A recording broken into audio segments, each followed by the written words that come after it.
Jason had always worked with his hands. At 25, he was a rising star in his construction crew, respected, strong, and known for pushing through pain. But no amount of grit could prepare him for the fall. One missed step on a third-story scaffold, and he plummeted into the concrete below. The world went black. He woke up 3 weeks later in the ICU, ribs shattered, spine fractured, breathing through a machine. Panic, confusion, pain. His body barely responded, and his mind drifted in and out. Nurses came and went in a blur. Until her, Claire. She was quiet, but something about her presence stilled the chaos. Her voice was soft but firm, her touch gentle but certain. She never flinched at the sight of his injuries, or hesitated when changing bandages.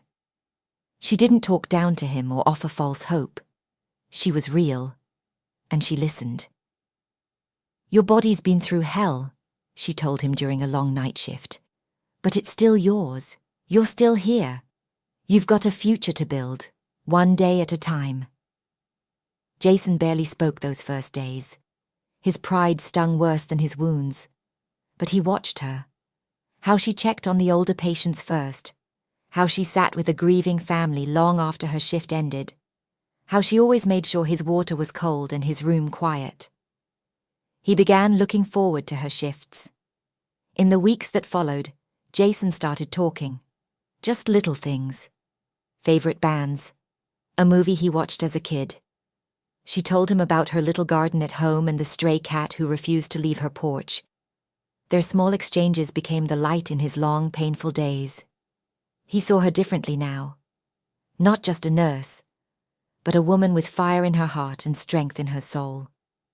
When he was transferred to a rehab facility, she visited, just to see how you're doing. Jason, in a hospital gown and wheelchair, asked her to walk with him outside. It was awkward and perfect. 6 months later, Jason stood, on trembling legs, at the altar of a tiny chapel. Claire, in a champagne-coloured dress, walked toward him with tears in her eyes. His best man was a fellow ICU patient. Their vows were full of truth, spoken by two people who had seen life at its hardest. Now, they live in a small house filled with love and laughter.